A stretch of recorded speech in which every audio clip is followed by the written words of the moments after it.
We are talking Crohn's disease, ulcerative colitis, and IBD on the show today. And I have such an incredible guest to share on these topics with you. His name is Dane Johnson. He's the founder and CEO of Crohn's Colitis Lifestyle and a holistic nutritionist specializing in reversing Crohn's disease and ulcerative colitis. So Dane has a very powerful story. He was this thriving, healthy guy in his 20s, was doing, had an active modeling career, and, looked super fit and healthy, had always been an athlete. And he ended up going on a journey in which he was in the hospital for weeks to the point that his family flew out, and he was on his way to dying, it got really bad. And so he's going to share some of that story with you, and then kind of that journey out. He had to go in a bit of hermit mode and recreate his entire reality, recreate his life patterns, the way he thought, the way he looked at food and his health and his body and himself, and really inspiring. He now has a passionate team of specialists and coaches who have created 500 plus success stories for reversing IBD symptoms using his signature S.H.I.E.L.D program, which he'll tell you about a bit at the end. But I love so many of his messages, particularly in terms of letting the old self die, the person who, it's kind of like Joe Dispenza's, in order to create a new personal reality, you're going to have to create a new personality. It's that kind of stuff, right? Like everything had to change. And so he's going into a lot of that, and it's just really powerful. We'll link up the links to his program, website, all of that in the show notes. So check that out if you'd like to learn more. And yeah, giddy up for a really incredible story of overcoming incredible health scare and tons of incredible information. If you're having gut issues and suspect it could be any of this episode is for you. All right, here is Dane Johnson.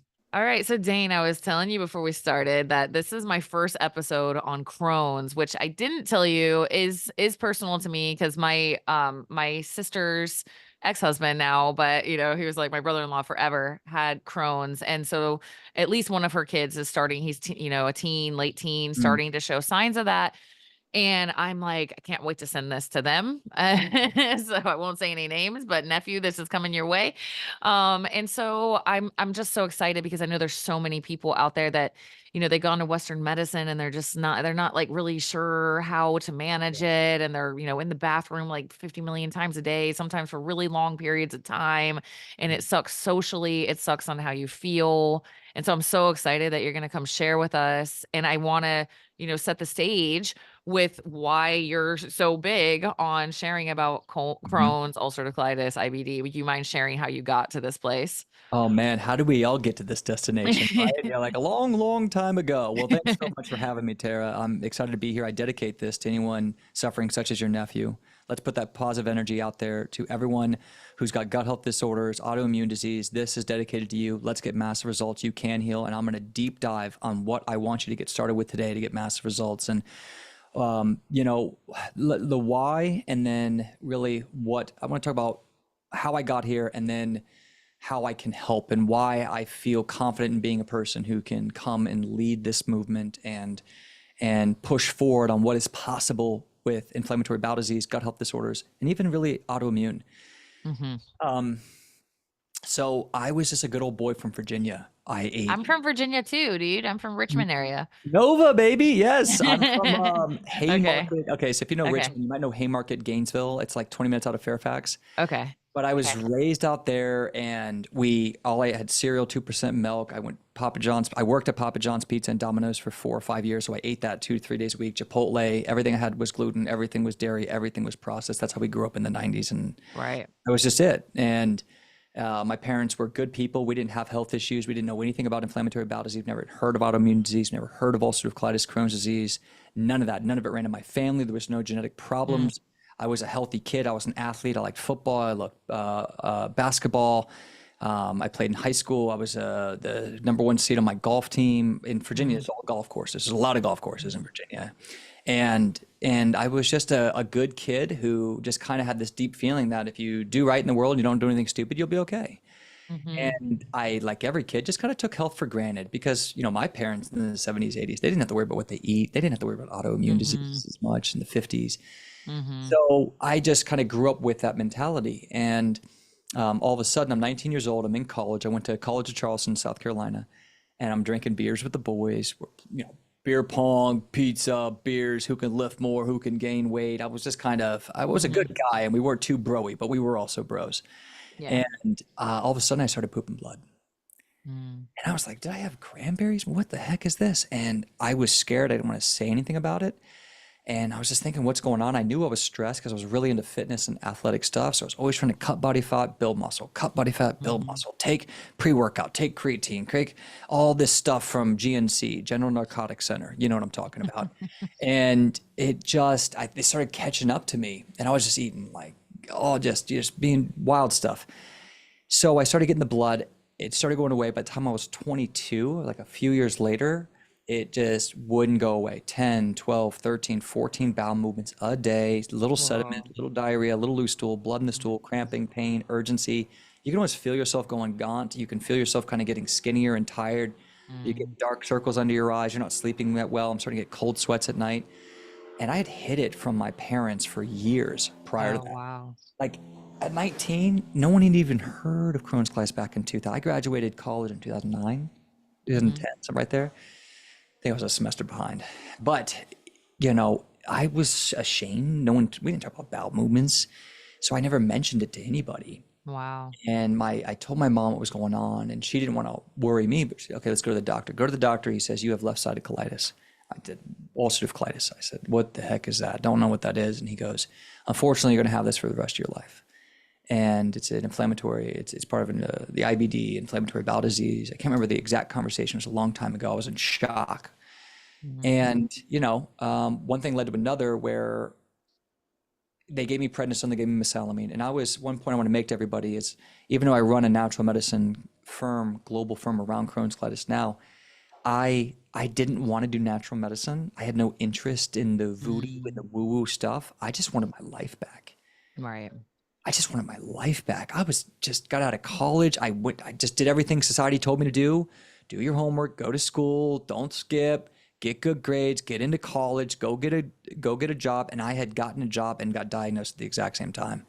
So I'm Mm. working in Tyson's Corner doing a whatever cubicle job. You ever seen the movie The Office? That Yeah. was me. Okay. That was me. Like going numb in there and commuting an hour there, an hour back. And I just couldn't stop going to the bathroom. I was stressed out. I left all my friends. I was sleeping on my dad's pull-out couch in debt from college. And it just kind of got worse and worse. And about a year later, I go to another doctor and he says, no, you have Crohn's disease. You don't have Mm. ulcerative colitis, you have Crohn's disease, Mm. which the difference between Crohn's and colitis is a lot about where the inflammation is. So Crohn's disease is chronic inflammation of anything from the oral, esophagus, stomach, ileum, duodenum, all through the small intestine and colon. So the entire GI tract can Okay. be inflamed. Predominantly, Crohn's has a lot of ileum issues, small intestine issues. Mm-hmm. Ulcerative colitis is more, or pancolitis, microscopic colitis. It's more of an inflammation of the colon or large intestine, so it's more localized. So I still had that inflammation there, but they were seeing inflammation in the upper GI, so then they Mm. changed it to Crohn's disease. And that's one of the core issues that anyone listening to this about diagnosis is the diagnosis of many of these autoimmune diseases can be easily interpreted one way or the other. It's Mm. fairly loose. And so it is subject to doctor interpretation, and it can be visual, it can do samples, but chronic inflammation in the bowel. So now I'm 23, 24 years old, and I'm taking prednisone, which is a cortisone steroid. I'm taking mesalamine, and then they put me on 6-MP. I go on 6-MP, I get drug-induced hepatitis. I'm shivering through the night, waking up in cold sweats, 24, 25 years old. My life's just getting worse and worse and worse. So every drug I tried, there might be a little bit of a benefit, but then eventually I got worse. It was like this, if you know Mm-hmm. stocks, it was like lower highs and lower lows, as they say in the Mm. market, right? It was just kind of dwindling more and more. And long story short, I ended up going on methotrexate, 6-MP, prednisone on and off for 4 years, antibiotics, all the antibiotics, ciproflagyl, Man. all of them, doxy. Mm. And then I was on, I even tried LDN with a functional doctor. I did Remicade, I did Entyvio. Then I'm 26 years old, and that's when it became life-threatening. So at 26 years old, I'm stressed. I'm trying to keep my career going and stuff I'm doing. And there was this one moment I'm sitting there and I knew I was losing my vision. I was walking and I just felt Whoa. beyond sick. Like it's almost like someone bumped you on the head and you're trying to walk. And my Wow. colon was so inflamed, I couldn't absorb electrolytes. I was Mm, very anemic because of all the bleeding that mm, would kept coming back and forth, and all the inflammation affects with IBD or any gut health absorption of nutrients. So I'm right. not absorbing, my body's depleted, my reserves are Right. gone. Mm, And then I had a stressful event happen. A lot of us, mm, they say, "Oh, what happened?" It was a stressful event where mhm. your adrenals finally get exhausted, your immune system gets shot. It can no longer control the root issues going on, which I'll explain as we go, the root issues I found. So I say, I'm doing this job and I say, I got to go. I something seriously wrong. I took some electrolytes. I drove myself to an ER room and I didn't leave for 6 weeks. Wow. So when I say I didn't leave, I did not leave. I walked in there at 180 pounds. I left at 122 pounds. I lost the Wow. ability to walk. I was on 200 milligrams of infused prednisone. So an oral dosage of a cortisol steroid is usually like 50, 60 is max. Mm, So I was on 200. I was on every medication you can imagine, and then they put me on Ambien, painkillers. Then I went from morphine to Dilaudid. Dilaudid's about 7 times stronger than morphine. Okay, so wow. it's like legal heroin. So it makes you float, it makes the pain kind of go away. You can sleep a little bit easier. So I was on 3 grams of Dilaudid. That's about as the strongest dose that hospitals can give to a dying patient. Wow. And so I was passing away and I didn't know why. My mom flew in, my dad flew in, my sisters flew Oh, in. Mind you, they're wow. from Virginia. I'm living in California. Mm, So they came to basically trade off staying with me through the night at the hospital. And it would be very shameful things where I'd be sitting there in pain and my mom would just hold a pan under my butt. I'd poop blood into the pan because I couldn't get out of bed. mm, mm, And then she'd dump it and do that 20 times a day. mm. I couldn't eat, so I was on TPN feeding tube. So they put a feeding tube into me so I could get nutrition that way because I just couldn't no Right. longer eat. And because I wasn't able to walk and I was bed rested, I had such muscle atrophy that I needed a wheelchair to move around. Mm, So I went from this kid who was normal, never been sick, and I know a lot of people are relating with this, never had a problem, to it hit and it just went downhill and downhill until it was life-threatening. Now, I hope anyone out there, I don't want to scare them. Hopefully, if you've got diagnosed with an autoimmune disease or a gut health disorder, if I have anything to say about it, you will not have to get as sick as I did. There were a lot of mistakes, a mhm, lot. No one knew. No one knew. mhm, Family didn't know. The doctors didn't know. No one mhm, knew. We know now. mhm. So, I had to go on an antiviral chemotherapy to save my life. And that was a Wow. hint at one of my root issues because I was dying in the hospital and they didn't know why. And my mom became like the head doctor. So mom's in there calling every doctor I'd Mhm, seen in Florida and California and mhm. this, natural, and I'd done so many or colonoscopies. There was this one doctor in Florida and he got, my mom got a hold of him, hard doctors to get a hold of. And Mhm.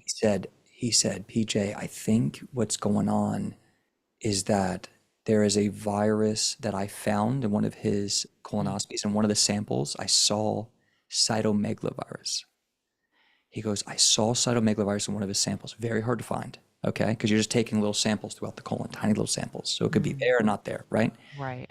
And he said, I have a theory that what's happening is his immune system is so weak, his body is so tired, he is lacking all the building blocks that the body needs to heal, that his body is collapsing, his immune system's collapsing, that virus is overtaking his body, and that's what's killing him. Because I Mm. wasn't getting better on the steroids, I wasn't getting better on the Mhm. antibiotics, I wasn't even awake, Mm. I was gone. I don't remember a good bit of this. Mm. Um, they pleaded with the doctors to give me the antiviral, and because my insurance stunk, and so they said the sample was 6 grand. So it was probably like a $100,000 medication. Oh my goodness. So once they said, okay, we're going to give them the sample. When they gave me the sample, I woke up. Before that, I was unconscious. So December 14th, Wow. 2014, they were telling my mom, and I was not in the best hospital. So I just have to say that because my insurance wasn't amazing. Mhm. Because I was too old for my parents' insurance, all that stuff. Mhm. Mhm. They said he might not live. We don't know what's going on. We don't know what else to do. I mean, they'd already given me everything they had. 4 antibiotics at once, plus 200 milligrams of prednisone, plus Wow. all the other immunosuppressors. I wasn't Right. getting better. Right. And I was past the stage of being able to get the total colectomy where they wanted to remove my colon. They wanted to remove my colon months before that. I just kept saying no.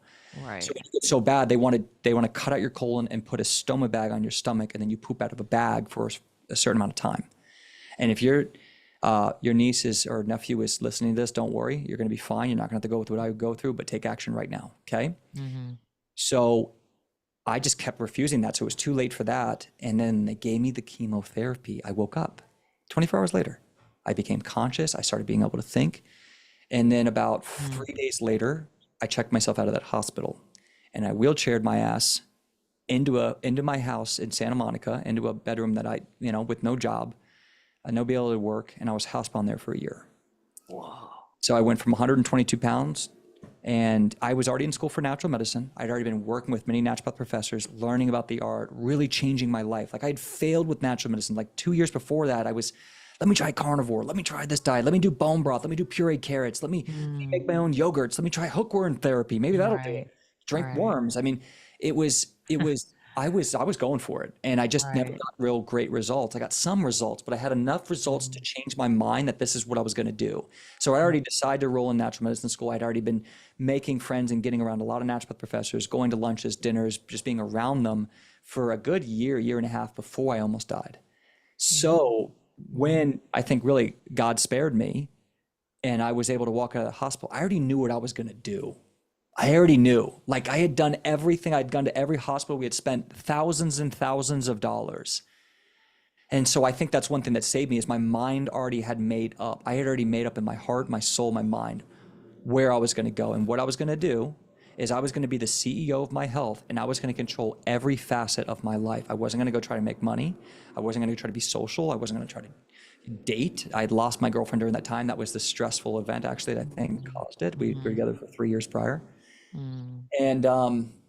And I just was willing to do whatever. So one of the biggest things that changed, I want to give you right now, if you're sick, if you're looking at whether or not you should incorporate something, if it cannot hurt you and it can possibly help you, do it now. That was one of my first things, because, is it plants? Is it meats? Is this supplement? Is it that? Is it this? So I first was worried, well, what if it makes me worse? A lot of people are worried that if that supplement or that herb or that detox or that liver support or that parasite cleanse, is it going to make me worse? So you have to start with your defense. And your defense is, if it can hurt and it can only help, that's where you start. And that's where I really started changing. And you have to realize that healing starts in the mind. So my mind had made up what I was going to do. I decided I was going to be the CEO, not the doctor, not my mom. Before it was my mom, it was the doctor. That didn't work. Then it was my mom. That didn't work. Your mom and dad can't heal you guys. Okay. I had to be like a Viking warrior. I am the CEO of my health. I am leading this ship, but I was smart enough and humble enough to enroll people to come teach me and be open-minded to what I don't know. I don't know holistic medicine like you do. I don't know drainage. I don't know pathogens like you do. I don't know functional lab work like you do. Right. I don't know ER medicine like you do. I don't know the pros and cons of colonoscopy like you do, Mr. MD. I don't know if I should be still, prednisone or biologics. I had to be humble to all that. Mm-hmm. So I made a decision over time, not quickly, that I was going to get myself off methotrexate. I was going to get myself off Entyvio. I was going to get myself off prednisone. I was going to get myself off painkillers. I was going to get myself off Ambient. And then I was also on the capsule versions of an chemotherapy antiviral, which also was killing my own red blood cells. So it made me really woozy and weird. I was like drooling from the mouth for like 6 weeks when I left.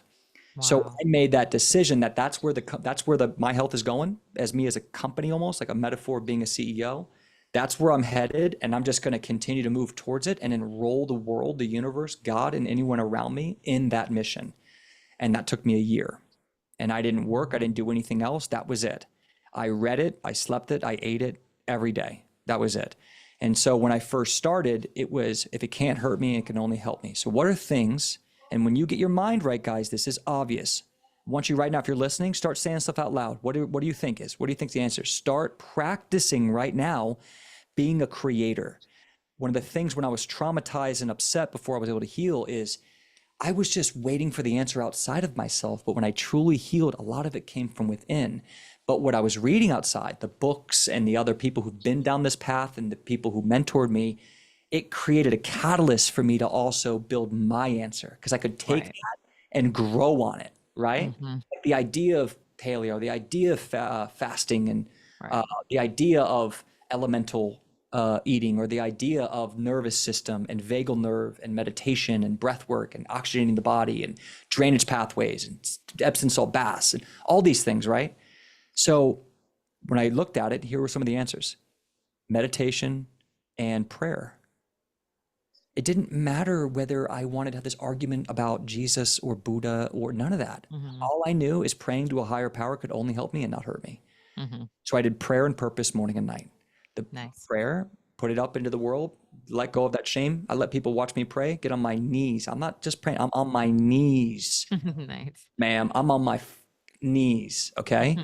I'm not playing. I'm put your shame, put your ego aside. Purpose, the purpose of my day is to be the best son, friend, brother that I can be on this planet and heal myself completely of this disease that I know my body can heal. That is the purpose of my day, and I will live it fully. At the end of the day, the purpose of my day has been, because when you're sad and you're alone, you're not going out on Friday night and you can't eat gluten, you can't have pizza, you have to be so convicted on your why. Because I'm not sacrificing anymore, I'm investing.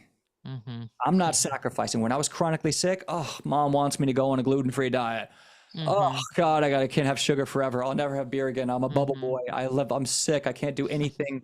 And I would enroll people in my victimhood. I'm sorry I can't eat that because I have Crohn's colitis. I'm sorry I can't be there because I don't know where a bathroom is. I'm sorry I don't feel comfortable. And I know it would be shame and hiding. And this is the same with IBS. This is the same with a lot of autoimmune, shame and hiding.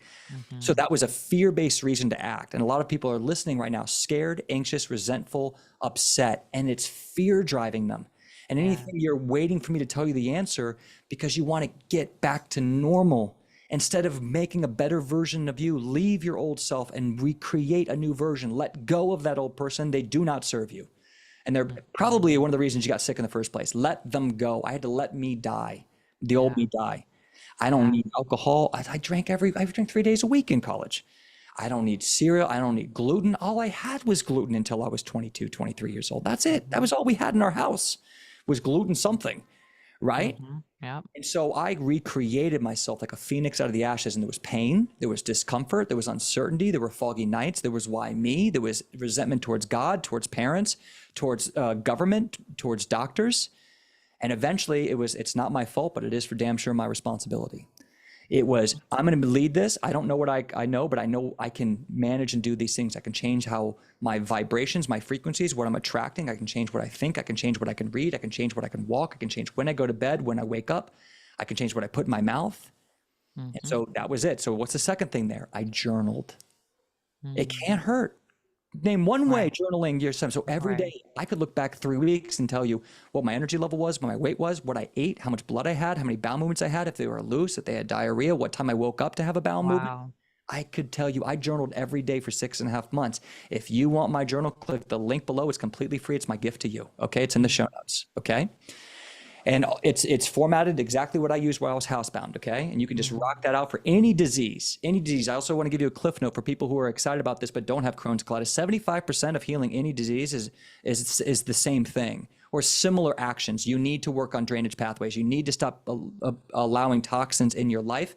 You need to work on the pathogens that have most likely overgrown and the co-infections. So parasites, candida, yeast, mold, bacterial loads, heavy metals, environmental toxins like glyphosate, all of these things are disrupting our body and causing massive hormone issues. They're causing mental issues. They're linked to every single autoimmune disease. They're causing cancer, all of it.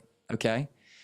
So that's where the journal could be really impactful because you can take it and move that any way. So that was another thing. A third thing, I didn't know, like a lot of you guys are hanging on a nail waiting for me to tell you what to eat. Okay.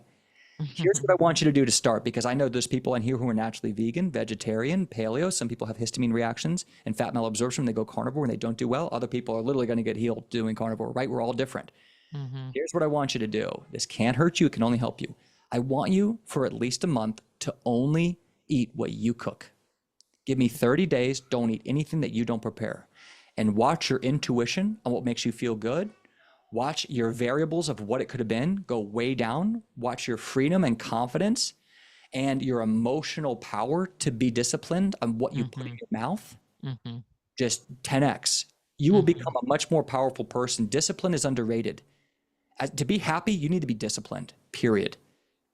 So what you don't realize is all these things that you are going through are just going to make you the best version of yourself and make you a happier person in the long run. Because the biggest reason why people aren't happy in life is they have no self-discipline, they don't have any values, and they don't know what they stand for or what they prioritize. You could take Mm-hmm. a person who's a billionaire trust fund kid, and if that guy or girl does not have integrity, does not know what they Mm-hmm. stand for, what their purpose is in life, they have no Mm-hmm. connection to Mother Nature, they're going to have a Mm-hmm. sense of emptiness and anxiety and depression. They're probably going to turn to drugs or some addiction, sex, Right. gambling, alcohol, Right. drugs. We turn when we feel empty. There's a lack of connection because there's a lack of discipline, because there's a lack of integrity. And when you get sick, the universe, God, whatever you want to call it, pulls up and says, no more. You have to be in integrity with yourself. You have to take care of yourself to such a degree. And it's, even though it's not your fault, it is now your responsibility. Do it or get more sick. You pick. Mm-hmm. And some of us are on that train and we think we're doing everything, and you might be doing a lot and it might be really hard. And that might be your journey. My journey was very hard. It was not easy. That's another reason I feel justified in being here, is that I just didn't kind of have this. There's very few people I meet who had a harder experience with Crohn's colitis than myself. And Mm-hmm. I've worked with people who've had this for 40 years, 3 surgeries. I never had a surgery. I kept saying Mm-hmm. no. And, I got diagnosed at 22, I'm 37, 15 years ago. So, there's a lot going on there. And to anyone out there who's feeling like, man, I've tried everything. A lot of the times when I work with someone who's been sick for 30 years, 25 years, they've tried the same thing for 15 years. It's not time that makes you wise, it's experience. Yeah. If you don't take action and you don't do Mm-hmm. things, you're only going to get so wise. You can go Mm-hmm. around the sun as many times as you want. Wisdom's only going up Mm-hmm. 1%. You Mm-hmm. want a 30% increase in wisdom? Take action. You don't need more time around the sun. Sun helps because you only take so much action, so much time. But one of the Mm-hmm. biggest problems is a lack of action, a lack of trying, becoming self-empowered, owning it. So that was a few things I did right there. I journaled. I only ate what I cooked. I did prayer and purpose every day. I made healing my number one priority. My bedtime was 9:30. Don't call me. Don't text me. Mm-hmm. I got Bob Marley on. I never watched anything that was stressful, or I watched things that made me laugh or made me smile.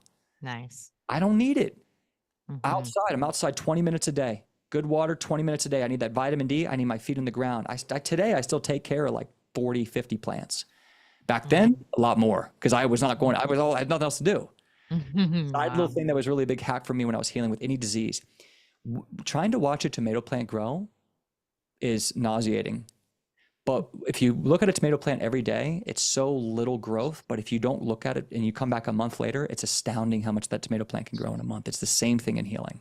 Mm-hmm. And one day it's like, oh, I've been gluten free for 3 days. How long did it keep it? 30 days of a comprehensive plan completely change your life. Mm-hmm. Now, it might not be long enough for your personal case. We're all different. Our hills and the degree at which we have to climb that hill is all different. And that's just life. We got to accept it. Okay. But the harder it is, the more powerful you become. If I had Crohn's and colitis, I wouldn't be here working for myself, taking care of my family, being empowered to help other people and helping change lives around the world. That's because it almost killed me. Right? Right.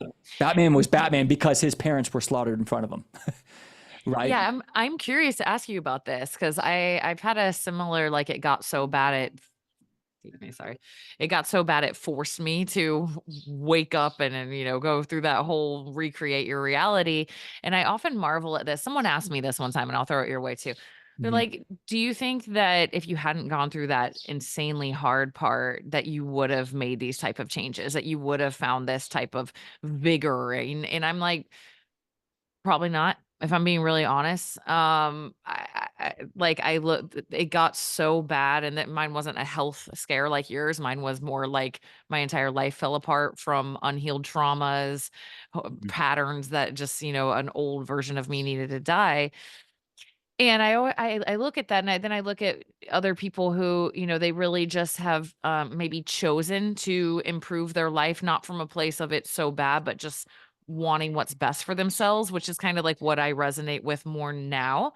And I'm just curious on this because, like, okay, so for example, the family member of mine who had Crohn's, like,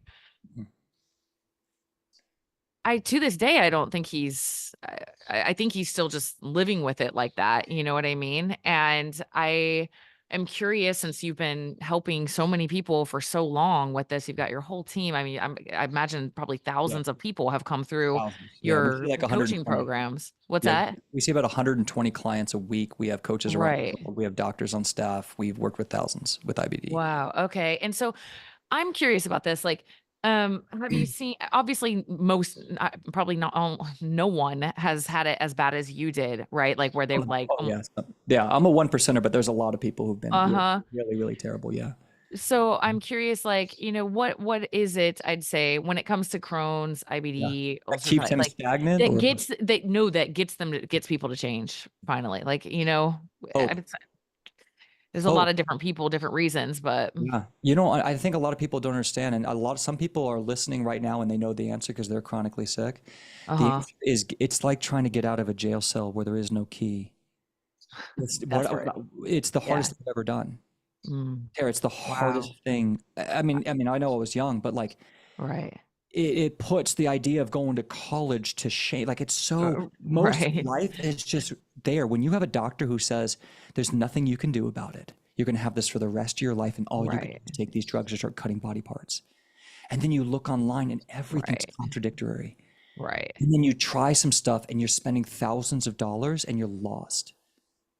I spent Sucks. 30,000, not me, I was broke. My Jeez. parents spent 30 grand the first year on natural medicine Wow. convention.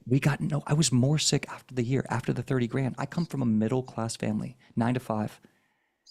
We were not rich. 30 grand Right. was a massive Oh, money for wow. us. Wow. This is not something that's easy. This is not Mhm. something that you can just, oh, you're doing this. That's why I have to start with the mind. That's why I have to start with passion. Mm. Because Mm. healing starts in the mind. We have to Mhm. start with hope, and we have to start with that determination and conviction that I am no Right. longer a victim. And I'm Mhm. no longer going to put this in someone else's hands. The reason is because when you were 4 years old, Tara, and something went wrong in life and it wasn't your fault, someone else fixed it. Your mom, the school Mhm. teacher, the police officer, someone else fixed it when it wasn't your fault. This is Mhm. not our fault, but no one else is fixing it. And who Mhm. can we trust? Can we trust our government? Can we trust the food we eat? What about the air quality? What about the water? Where can we go? We're hearing the doctor say stuff that's kind of bizarre. Food doesn't matter, and I have a chronic inflammatory disease in the gut, and you're telling me McDonald's doesn't matter. Right. What? Where do we go? The reason I built this, the way I built it, I built this through, I think one of the reasons the company's been successful is it was built through passion, heart, integrity, and trust and impact. It wasn't built to get rich. Mhm. It was not built for that. Mhm. I just built what I needed. When I was trying to heal myself, I had never met anyone else who had healed themselves of Crohn's colitis. All I had was Jordan Rubin's book. Wow. All I Wow. had was Elaine Gottschalk's book. All I had was David Klein's book. I had the words in a book. And I just put all my faith in him. The first time I read Jordan Rubin's book, it wasn't even the diet he mentioned in the Maker's Diet. It was his story where I was bawling, crying, that I finally saw someone who I could relate with. Wow. That's how little I could relate with anybody. My mom and Wow. dad had nothing like this. My sisters, my cousins, my friends, everyone I met in college. I never knew a person. Wow. I was alone, and people listening right now are alone. They're sick and they Mhm. have nowhere to go and they don't know who to trust. And Right. and everyone is saying that they're going to save them for $5,000 or 10. It's like they don't know what Mhm. to do. So you have to Mhm. start with two things. You have to start with trust. You have to start with integrity. If you're you need a leader out there. You need to be a part of a community. So you just got to start with this. Can I put trust in this person? Because healing is not linear and it's not easy. It's freaking hard. So Mhm. start with trust and integrity that the mission is right and that the purpose is right. And we need people in this world to lead us who've actually been through pain. You Mhm. can't become a superhero and a leader without great pain. And you were Mhm. mentioning it earlier about like purpose, pain turns to purpose. There's very few people who find a sense of purpose in life without going through something. Everyone says, I don't know what I want to do with my life. I always say, well, what's the hardest thing that's ever happened to you? Did you fix it? Then do that. That's Mhm. all I did. I Mhm. just took the hardest thing that ever happened to me and I made it my mission. I made it my career. I made it my passion. Mhm. Do you think when I was 22 years old, I was thinking, I really want to have a career in poop? That's just Yeah. awesome. Right. And and that's what we're talking about. Poops, bowel Mhm. movements, inflammation. So You got to start. So that's why whenever I introduce people, you have to relate. You have to feel like they can give you something. My functional doctors, my natural doctors, my conventional doctors, none of them had Crohn's colitis. None of them specialize in Crohn's colitis. No one could show me testimonies of healing Crohn's colitis. No one really had a niche in it. No one could introduce me to other Wow. people with Crohn's colitis with success. Mm. That was it. And so I said, when I started coaching and working with people, I've had it. I've reversed my colonoscopy. I've reversed my symptoms. I got myself off medications. I've never had a surgery. It's been 2015 since I took a medication. Can I do that perfectly for everyone? No, I'm not Jesus. I'm just a man. Mm-hmm. But can I get amazing results? And when I put my results against anyone on this planet, bring it. Hell yeah. Our results are massive, massive. Our success rate's insane because success is also subliminal. I can't cure Crohn's and colitis, but I can help people reduce symptoms and deal with the root issues of why we got sick in the first place. The first diagnosis of Crohn's colitis wasn't until 1950 some. Right.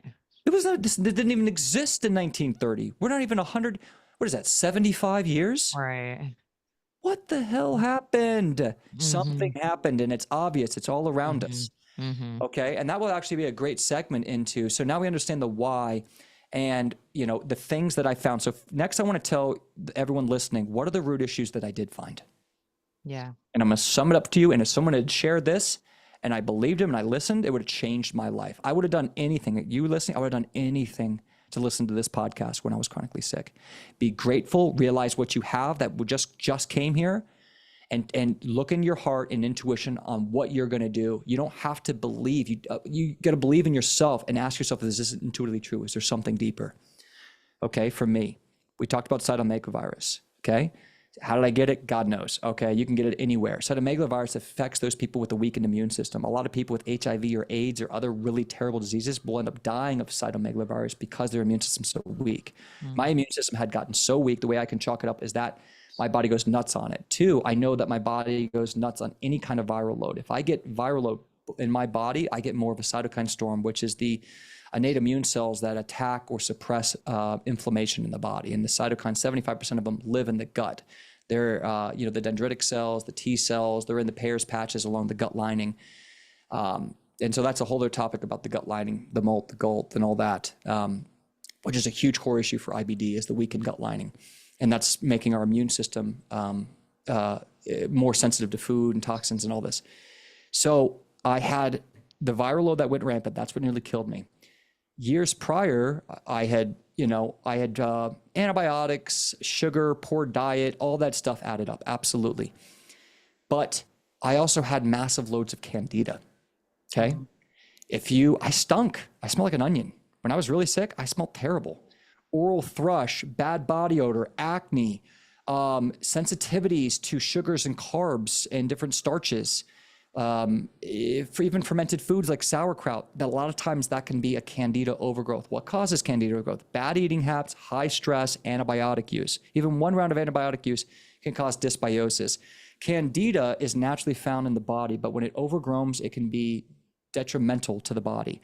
So one of the big core issues is lack of balance. When you have one infection in the body, you're going to get more than one usually. If someone's chronically sick, they have what's called co-infections.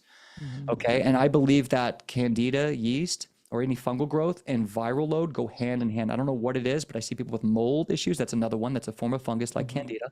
Mold is another root issue. I didn't have mold as much. It wasn't much for me, but it is one we see. When I see mold, when I see candida, I very often see a viral load issue where somehow that environment allows for viral load replication. One of my good friends, she passed away, but her name was Anne Baroque. She was a leader with multiple sclerosis. Check her out, The Candida Cure. She wrote a great book on candida. She said her root issues that kept her in a wheelchair with multiple sclerosis was Epstein-Barr virus and candida as the predominant two co-infections. Wow, for me, candida and cytomegalovirus. That's interesting. And I got Crohn's, you got multiple sclerosis. So again, I said this earlier. What's going on with one autoimmune disease is a problem with almost all autoimmune, the gut co-infections. I also had severe H. pylori.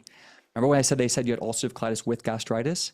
I had ulcers in my stomach. I had upper GI issues. It was an H. pylori infection. I found massive loads of H. pylori in my functional lab work.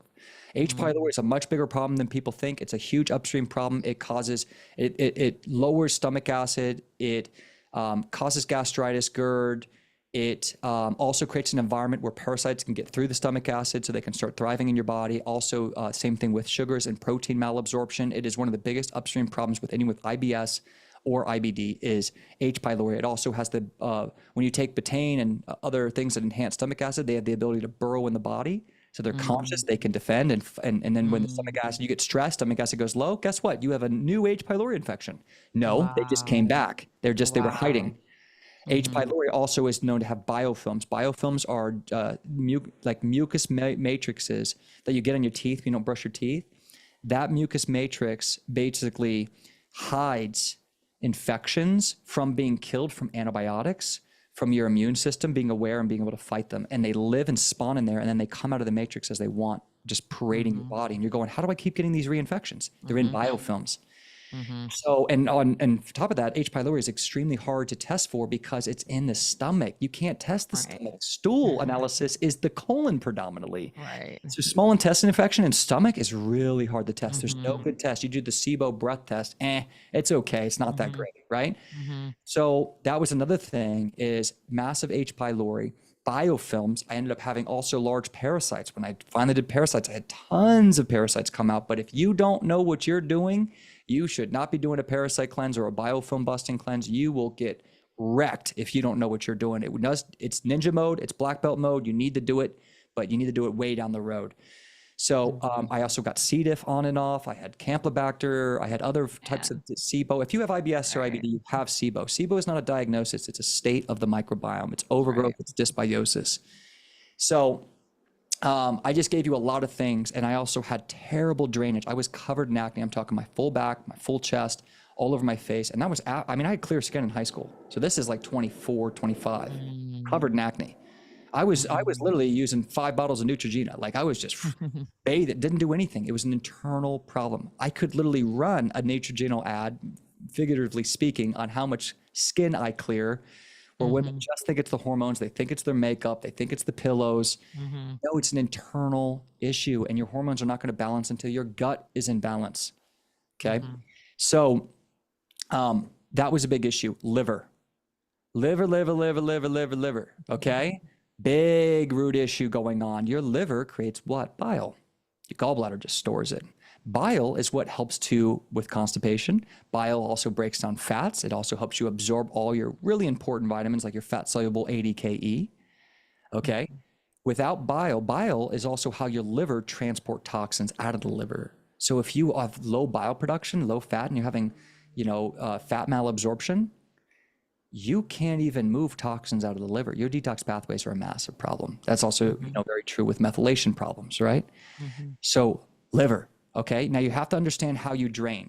I think one of the biggest uprises, if I could really put something on it for all disease, it's going to be toxin overload. I'd say pathogens is number 2.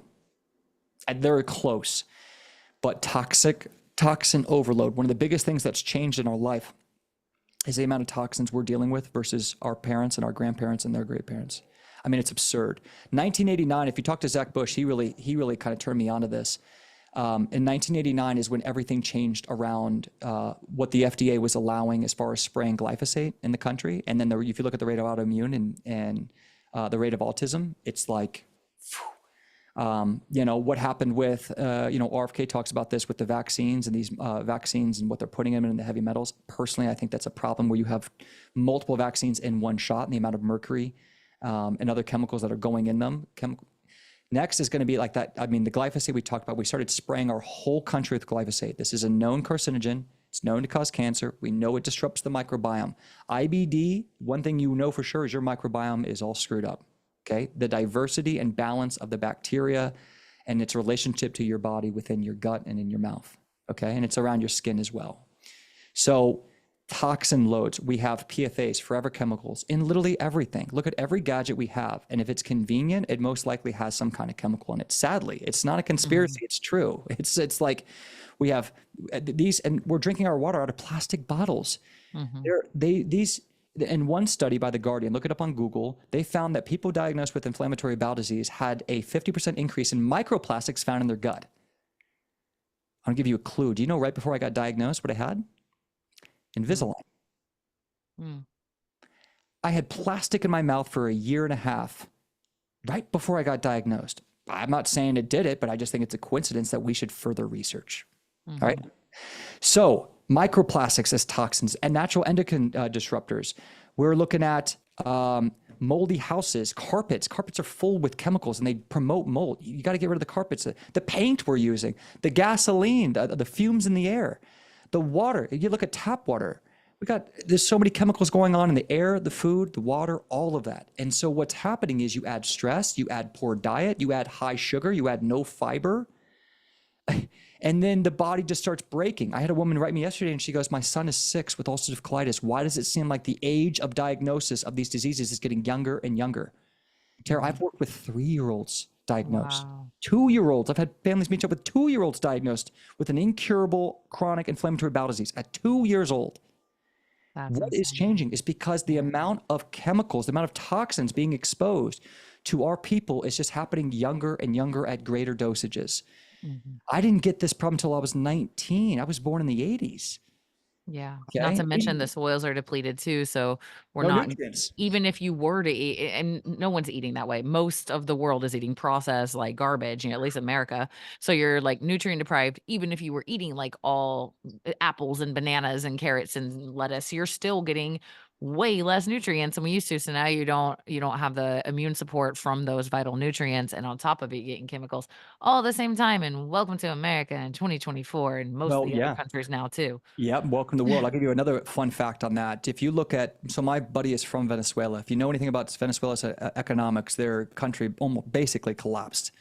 And they had hyperinflation. Their currency collapsed in a big way.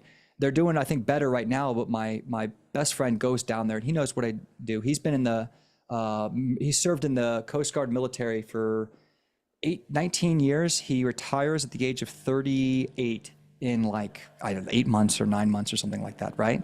He's had so many health issues. He had no health issues when he lived in Venezuela. None. Since he's been here, and I've seen a lot of clients from all over the world. I moved to America and I got sick. I was fine in South Africa. I was fine in India. I was fine in all these places. Now it's coming in different countries, of course. But one thing is we went and talked to his husband or his uncle and his brother and all his family out there. They had never even heard of inflammatory bowel disease. They didn't know what it was because they don't have all this modern stuff, right. and they tend to be all farmers. Right. They all eat local. They all eat what they grow. It's very common because they just don't have a lot of money. We're seeing these poorer countries with way better health. So this is a massive, yes, writing's on the wall. And something my naturopath professor taught me that I'll never forget is he said, where there's an epidemic, there is always an environmental toxin. It cannot be genetic if it's an epidemic. It has to be environmental, just by pure science. Right. So we know it's an environment change. Right. It has to be. And then we can point our finger to 500 things. I mean, you look at what happened with Monsanto. They got sued. They lost. I can't remember the size of the case. I think it was a few $billion they had to pay out to people who were dying of cancer that was proven caused by Roundup Ready glyphosate. We are spraying it everywhere. It's in the breast milk. It's in the rivers. It's in the rainwater. If it starts raining, there's glyphosate because it can't get washed out. I mean, this is depressing stuff, but Dr. Bush told me if we stop spraying glyphosate right now, it'd still take the world something like 20 or 30 years. Don't quote me on how long, but a very long time just to get rid of the existing glyphosate out of the world. For sure. So what are we going to do? So we went over these main problems. Now, what are we going to do about it? Now I want to give people more hope. What are we going to take action on? You have to decide that you want to be a free, healthy person, and you have to stop poisoning yourself. Okay, and something that helped me make that change is, this just helped me. I looked at my grandfather and I saw a happy man. My grandfather was born in the 1920s and 1930s. He lived a great life and he didn't have any of these diseases. And he never opened a packaged food. In the 1930s and 40s, when he was growing up, there was no packaged food. There was no glyphosate. There's no such thing as organic. And then I asked myself a second question. I said, well, my grandpa and his grandpa never even were introduced to any of this stuff. They never had any of these diseases. Were they less happy than me? Meaning I asked myself in a spiritual question, is my life better in any way if I become a happier person, if I've been able to live a more extraordinary life because of any of these things that my grandparents had? And the answer was no. I don't have any more love, happiness, experience, connection, passion than they did. So I said, well, why am I holding on to my right to eat this stuff that I know is poisoning me? Why am I yearning for it? And I came to the idea that it was an addiction. It was an addiction that everyone did. If everyone smoked crack, would you have a hard time getting rid of it? You see what I'm saying? It's like, it's because we're all doing it. It's the problem. Alcohol is a problem because everybody does it. Right. We don't even know how to go on a date without a drink. I can't even ask my friend to hang out unless I ask him to grab a beer. You can't even party. Think about your birthday, New Year's, Halloween, Christmas, or your most fun times. You were drunk and you were poisoning yourself with crappy food. We do not celebrate without poisoning ourselves. So our best, we've literally wrapped the idea around of celebrating life with poison. That's the first time in modern, I mean, you could say, well, beer and stuff, 100 years ago, beer didn't have glyphosate. It was made cleaner. It was a more pure thing to have. And even then it was a problem. And I know people died of many diseases back then. So I want to get off the old. I want to learn from the old and then put our new stuff into it. I know it wasn't perfect in the past, but there are things we can cherry pick from our past that can help us now. So that's a really big point. So what can you do right now is you got to get that shift in your mind that you're ready to heal. So here's the first move I want you to make. Okay, I'm going to give you some moves I want you to take right now, guys. I want you to start taking action today to start changing your life and start taking your life back. And this right here might change. It might give you massive results. It could possibly happen when you feel a lot better in 5, 7, 10 days, just doing what I'm about to tell you. Okay, get pen and paper. All right. First thing I want you to do is I want you to focus more on what you're not doing than what you are doing. Okay, rule number 1, because a lot of disease is more about the constant irritants, the constant degradation of your bodies by, introducing things that are terrible. I want you to try to get away from things that you know are not good. Try just cooking what you eat for 20 days. It's not the end of the world. Just don't eat anything except you cook it. Just take a little extra time, prepare some stuff, and just see how you feel. Be courageous enough to explore. It can't hurt. It can only help. Okay. So obviously you don't need to be cooking with seed oils. Obviously you shouldn't be having processed dairy and gluten, and you shouldn't be having high sugar. What should you eat? If you're doing well with meat, get grass-fed meat, hamburger, steak, filet, wild salmon, maybe a rotisserie chicken. If you're going to have plant foods, make sure that, you try to reduce things that are really high in lectin, skins and seeds, basically. Don't eat skins and seeds for a little while. And try to pressure cook things and make them very bioavailable, make them absorbable. And if you eat from the earth, you might feel a lot better. And if you intuitively know, I just had this vegetable, I just had this salad, I just had this thing, and I don't feel good, then you can know you can cut that out. That's what intuition is. That's the God-given right of intuition. So follow your intuition, okay? So try to only eat what you cook and try to focus more on what you're not doing than what you are doing.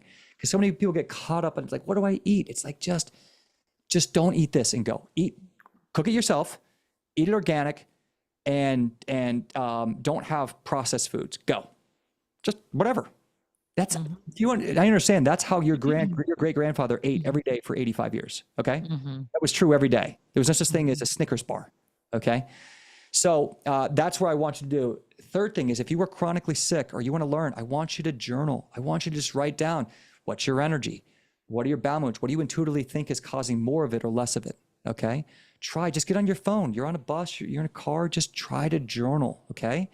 If you're having trouble doing what I'm doing, it's because your health is not your priorities yet. And that's where you have to emotionally work on this. That's where you might need to see somebody and talk to someone. Why am I not putting my health goals above all this other stuff? You've already had that food. You've already eaten that. You've already gotten drunk 1,000 times. You know what happens at the end of that road.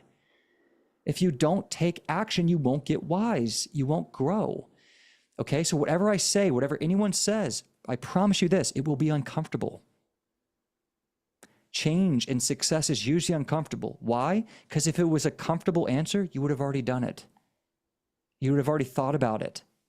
And so you got to get used to this idea that change is uncomfortable. It's the same thing getting in shape. It's the same thing having a great marriage. It's the same thing like when you look in the mirror. It's the same thing about being a great father or mother.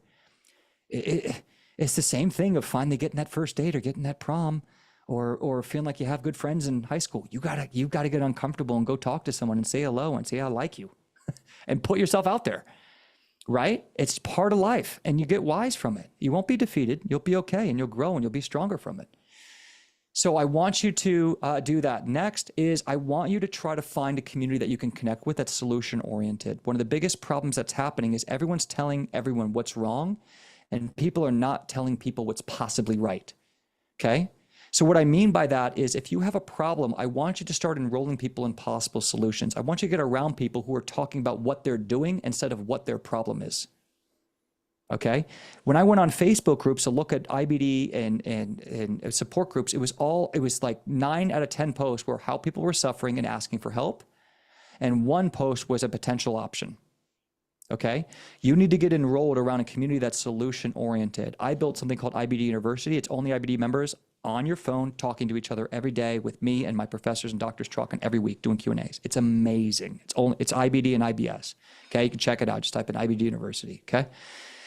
So get a part of a community. Not many people are able to be successful without a community do it, meaning humans did not rise and accomplish alone. They did it together. Okay. If someone was to build a house, they built it together. Watch the Patriots, 17 something. They all knew how to do carpentry. They all built each other's houses. They all helped each other farm. No one does anything independently. You can't do this yourself. You need to enroll a team, a community. Who else is doing this? Who else is trying to grow? Who else shares your values? It's the same thing in business. It's the same thing in career. Life is very much the same. Okay, so the next thing I want you to do is write it down, put it in your goal list, in your journal. I want to find a supporting community. I want to find with people who've already done this, people who are doing this. I want to be able to share what the results they get. I want to be able to share my results. I want to pay it forward when I heal. Where am I getting connected? One of my biggest reasons I failed is I was alone. I was isolated. I didn't know where to go. And I built this because all I had was books. I read insatiably 4 hours a day when I was stuck at home. I mean, Tony Robbins, Dispenza. I read a lot of functional doctors who were local. Even my professor wrote a book. I was reading that. I was just reading Eckhart Tolle. I loved spiritual books, self-help books. I read all 3 of Jordan Rubin's books, Patient Heal Thyself, The Digestive Tract. I think that's with Dr. Brasco. And then I read his Maker's Diet. I read tons of books. And then I would cherry pick and implement it right in my journal. Tomorrow you will do this. Tomorrow you will change that. Tomorrow you will do this. So I think I'm starting to become like Dr. Bush here, Terry, where you gab for an hour straight and don't let you talk. What do you think? No, it's amazing. I love hearing, being able to hear how you have implemented so much of what you did, kind of going back what I was saying before in terms of like, you had such an extreme, like, I look at it as like a catapult, when you have to like really pull back before you can really soar, like you Yeah. had a really extreme pullback. And I love that it sounds like what you've created is implementing the things that you learned in that deeper place of pullback than maybe quite as far as other people go. You learned, okay, journal, the journaling thing. It's like, I totally resonate as a coach. It's like every method I can think of to heighten awareness, self-awareness. Right. So for me, that's meditation, even yoga is part of my training once a week. Yes, because it helps with mobility and stretching, all that, but also it enhances body awareness, and that, so you have that journaling awareness of what did I eat? How did I feel? You're turning it back, the power into them. You're helping them get into that mindset of, I have to effing own this, Yeah. and to keep teaching tools for that. And then bringing in their own relationship with food, bringing in like their power back to them of like, I can make it. And I feel like that sometimes with my clients with gut issues, I'm just like, hey, like, okay, can I have this? I'm like, I don't know. Let's see, let's, let's see what your body says. And not that it's not that you're always going to get digestive symptoms with other, someone who doesn't have IBD may have a food sensitivity to something and they're going to have headaches. They might not have a, bloody stools, probably not. They might have low mood and things like that. But outside of your realm of things, but like being aware of like, that's interesting. If when I keep eating that, I do kind of go into a bad mood for a while after that. Interesting, and obviously with IBD, it's going to be a little more obvious. And so I love that you're bringing that awareness back to people and they're going on that kind of simultaneous reconnection with body, taking their health in their own hands, but also going through like a spiritual mindset empowering journey, which I totally resonate with, because that's how I do my coaching too in my own way, you know? So thank you for bringing that to the table. And I wanted to highlight, clarify again for people real quick. So you have this IBD University, which is like a Yeah. community, correct? Yeah. But before we even get into that, I did want to finish one thing I want to do for today Oh, because I sure. wanted to add one more. This is generic, and I'm going to mention something about food, but realize everyone's different. So this is when we're talking about food is you have to become the CEO here, guys. Everyone listening, I can show you 1,000 ways to work with 100 people, but you've got to build that confidence so that you can continue to Mm-hmm. lead yourself. And Mm-hmm. if I give any plate of food to 1,000,000 people, the law of averages will eventually kick in. 30% are going to do great. 30% are going to be neutral and not sure if it's helping. And then 30% are going to do terrible and say this is snake oil crap. That has been the problem with every famous diet that's ever Right. existed. Right. SED, AIP, carnivore, vegan, raw Mm-hmm. vegan. Mm-hmm. They've all eventually gotten to those metrics where, and that's what everyone starts arguing online. It's like the same thing as like, who's your, Right. like what diet is your God? And then they fight Totally. for it. And then it's like, Totally. so what I do is I teach food philosophy. The food philosophy means to be able to look at Nice. any plate of food and assess its risk for you personally in that moment. Nice. Nice. So it's Excellent. kind of like people right now as adults, we're like a 30-year-old crossing a road who has no idea of how to break down the risk of crossing a road. Right. You see a 3-year-old cross the road, you're like, no, Right. that's what's going on with adults with food. Okay. Totally. You Totally. can't assess its risk. You're Mhm. waiting for me to tell you, so, Mama, can I cross the road? And then Mama assesses it and goes yes or no. And then we Mhm. as diets are going, nutritionist, can I eat this? Mhm. And you're going, you Right. got to learn this. You got to learn to assess the risk because you don't get intuitive. If you don't eventually teach Right. your kid, they're not going to be able to survive on their own. Right. Okay. And because this is, and also you have so much trauma around food because you don't know if you have to understand food philosophy. So what is the risk of food? So one thing I would say, okay, I want you to take this to the bank generically for all of us. What I want you to do is say, if you can't squish it, don't eat it. If you're sick and your stomach's not feeling good, I want you to do this. I want you to, if you can't squish it, don't eat it. No seeds and no skins. If you go to a restaurant or wherever you go, I'm not saying it needs to be baby food mush, but think about the most delicious carrots in the world, Tara. Are they hard or are they soft? For me, they're soft, Me too, for sure. everyone. If you were a billionaire on a yacht and you said, give me a $10,000 plate of dinner, would you, and this is a $10,000 plate, sterling silver, you're a billionaire and you're like, give me the best thing you got. You're in Mykonos. You're right on the corner of Mykonos in this big yacht. Give me the food. Would it be organic or would it be processed? Organic. Would it be soft and juicy or would it be dry and hard? Soft and juicy. What we as kings and queens would eat and what's actually good for us are very similar. Make sure it's soft, delicious, juicy. Make sure it's squishy, it's gourmet. Like, have you ever had dry salmon versus a soft, juicy salmon? Mhm. That increases bioavailability. Why do you think we have Mhm. soups when we have the flu? Bioavailability. Mhm. Okay, warm bioavailability, right? Even Ayurvedic teaches us this. Mhm. So what I would say is, if you can't squish it, no seeds, no skins. You can't squish it, don't eat it, no seeds, no skins. That's going to generically help you whether you're plant-based, you're carnivore, wherever you are, it's generically true, okay? Another thing that might be generically true is a shake. A shake a day keeps the doctors away, I like to say, for long-term success. Because you can concoct a shake that's already pureed, okay? So what that's going to help is it's going to reduce inflammation and increase nutrient absorption. That's one of the rules I teach on food philosophy is that's all you want from food. You need to simplify food. What do I want from it? I want to increase nutrient absorption. I want to eliminate inflammatory response. That's it. I don't care if it's meat, plants, something from the moon. It doesn't matter. That's it. If it doesn't do that, it's not good.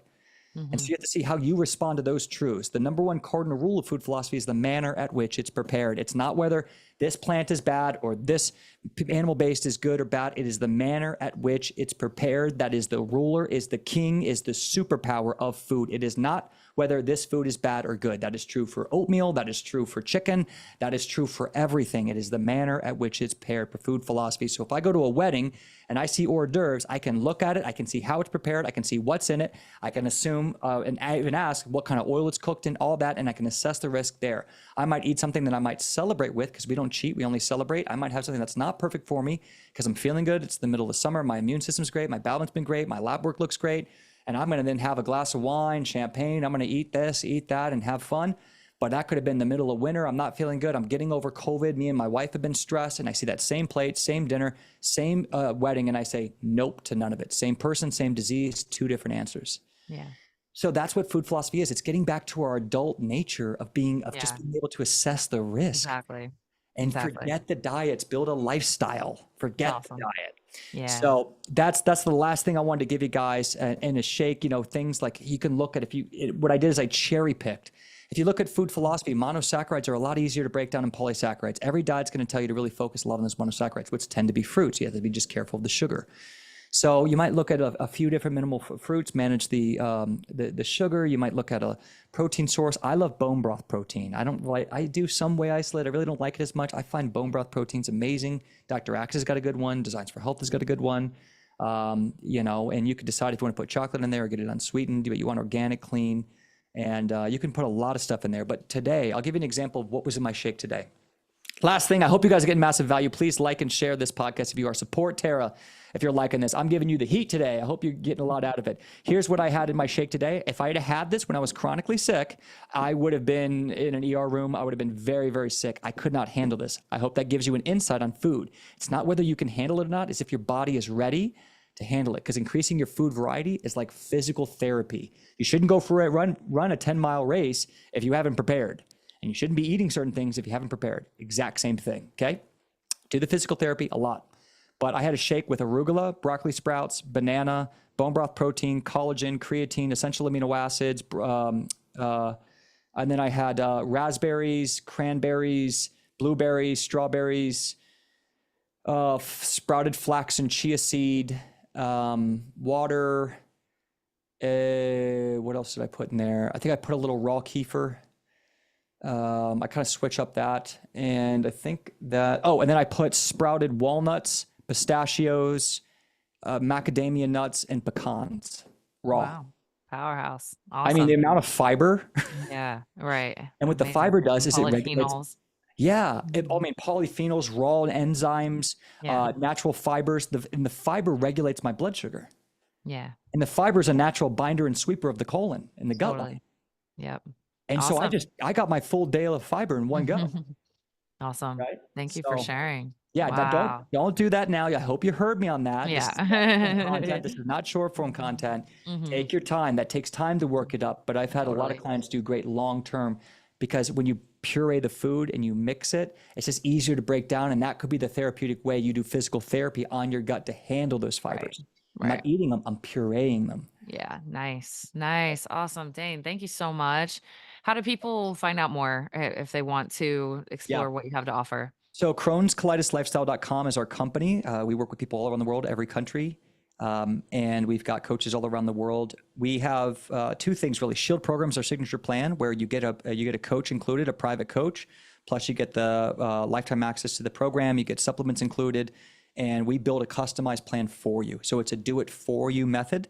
That's our signature plan. That's where we get massive success. We did just launch something called IBD University for people who are on a budget. S.H.I.E.L.D program will cost some money. There's no way around it. I can't get you a coach. I can't do all that unless it costs a few bucks. So if you're not in a place to invest in your health and you just need a community, you need a home, that's IBDU. So you get access to our community. You can come and listen in on our live professor trainings. We do 4 a week. So we have a professor of nutrition, a professor of herbs and supplements. We have a professor of mental health and trauma, and then a professor of IBD protocol and strategy. So you can come listen to the lectures, the old lectures, ask Q&A, and it's an app on your phone. It also has a search engine. So imagine Google just for gut health. Nice. It's just like integrative therapeutic protocol strategies as a search engine. Awesome. And so we just have PDFs and breakdowns, and it's only about 3 or 4 months old. We have about 1,000 members, around probably 1,200 members total. And our mission is to create a home for people with Crohn's and colitis. Like, my mission is not just to be the world's best Crohn's colitis coach. I want to be the best CEO of Crohn's Colitis Solutions, so people around the world have a home and a place of integrity to grow and connect. Awesome. Thank you so much. We'll link that up in the show notes, Crohn'sColitisLifestyle.com. And also you can find them on Instagram at Crohn'sColitis_lifestyle, and also Dane Johnson one if you want to follow Dane himself. Dane, thank you again. Thank you for sharing your story. Thank you for doing that hard work of all that but on your own crazy, intense journey so that you could bring this all to help others. It's seen and appreciated. Thank you. Thank you. God bless, guys. Happy healing. Hey, thank you so much for listening to this episode of the Inside Out Health Podcast. I hope this episode served as inspiration and something that you needed to hear in your life. If you have a friend or family member that you think would benefit from this episode, please share it with them. And also, please subscribe. I have so many more amazing guests coming. I have just been so gifted and honored to meet so many incredible health professionals in my career, and I cannot wait to share their messages with you guys. So please subscribe. And if you could be so kind as to rate my show, I would really appreciate it. This podcast is honestly an intuitive call to me to help spread goodness to the world. And so if you guys can help me do that, I would really appreciate it. If you want more info on this guest, pop over to my website, check out my podcast section, and you can get links to everything we talked about in the show and find out more about this guest and where you can go from here. Make sure you're also following me on Instagram. That is my most active platform. You can find me at Coach Tara Garrison. You can also find me on YouTube, LinkedIn, Twitter. Everything is Coach Tara Garrison across the board. And then, if you want to send me a message, guys, and let me know other guests or other topics you want to hear on the show, please let me know. I am here to serve you. So would love to hear from you, would love your feedback on the show. And if you share any of these episodes, please tag me on social media. It's Coach Tara Garrison.